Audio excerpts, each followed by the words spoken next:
ناظرین، آج ہم آپ کو پٹھوں کی کمزوری یعنی اعصابی کمزوری کے بارے میں بتائیں گے۔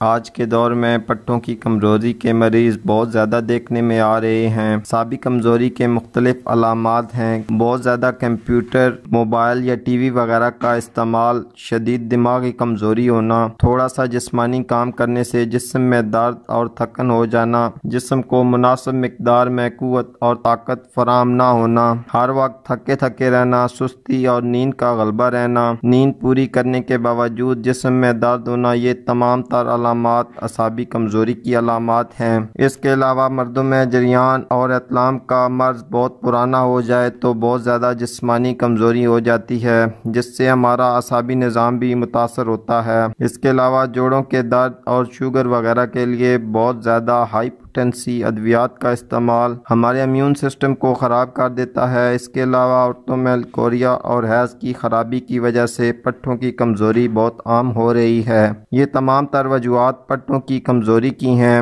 چلتے ہیں نسخے کی طرف، لیکن اس سے پہلے ان تمام علامات و اسباب میں سے آپ کو جو مسئلہ درپیش ہے اس کو حل کریں اور ساتھ ہمارا بتایا ہوا نسخہ استعمال کریں تو بہت جلد فائدہ پہنچے گا۔ نسخہ نوٹ فرمائیں۔ نسخے کے لیے 1 پاؤ جلیبیاں لے کر آدھا کلو نیم گرم دودھ میں ڈال کر نماز عصر کے وقت روزانہ استعمال کریں۔ کم از کم 10 دن لگاتار استعمال کرنے سے بہت فائدہ پہنچے گا۔ امید کرتا ہوں آج کی ویڈیو آپ کے لیے مفید ثابت ہوگی۔ اسی کے ساتھ اجازت چاہتا ہوں۔ اللہ حافظ۔